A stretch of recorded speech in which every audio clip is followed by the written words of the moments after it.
আসসালামু আলাইকুম। শুভ সকাল সবাইকে। কেমন আছেন? আমিও আছি আলহামদুলিল্লাহ ভালো আছি।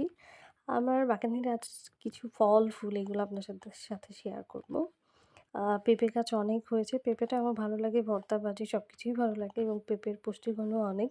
আর জবা ফুল গাছ যেটা দেখছেন এটা খুব বেশি দিন আগে লাগানো না, হয়তো মাস ৬ হবে। কিন্তু দেখতেই পাচ্ছেন খুবই পরিপূর্ণ মানে পরিপুষ্ট হয়েছে এবং ফুলও ধরেছে অনেক মাশাআল্লাহ।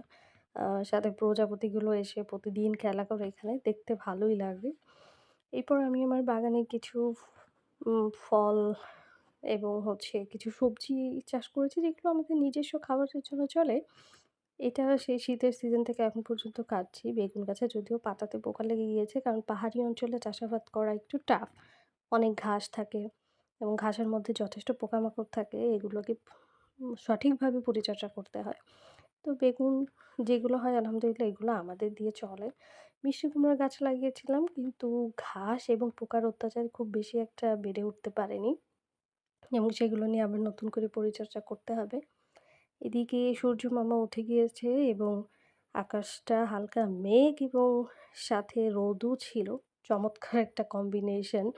খুব ভাল লাগছিল। আকাশের অবস্থাটা দেখে মনে হচ্ছিল বৃষ্টি হবে কিন্তু আবার রোদও ছিল। যাই হোক এই দেখতে পাচ্ছেন ভয়ংকর রকম সুন্দর লাগছিল আকাশটা।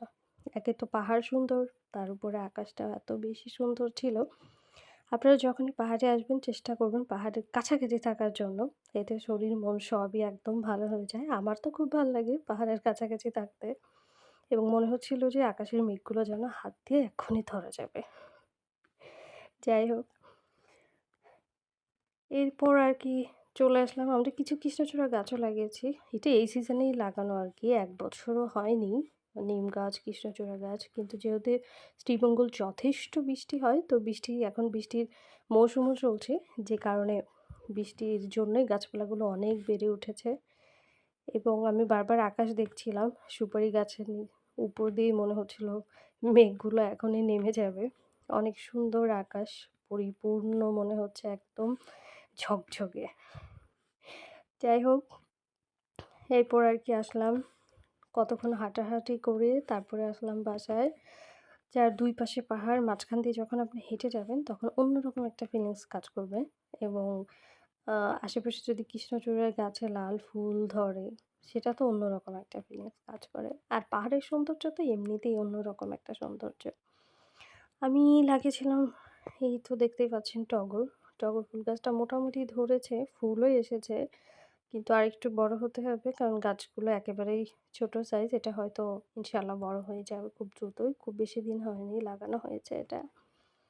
এরপর হাঁটি পা করে একটু পাহাড়ের এদিক ওদিক হাঁটাহাঁটি করছিলাম।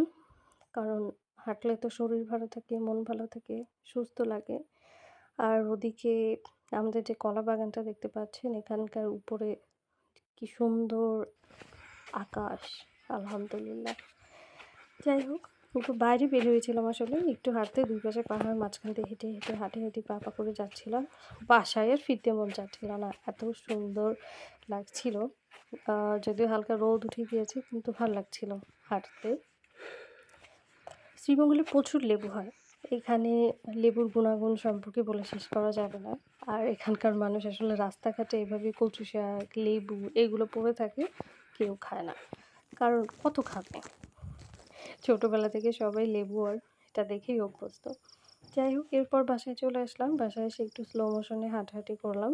যেহেতু হাঁটার পরে একটু হাঁপিয়ে গেলে তারপর স্লো মোশনে হাঁটতে হয়। আমি নিজেও হাঁপিয়ে গিয়েছিলাম আসলে।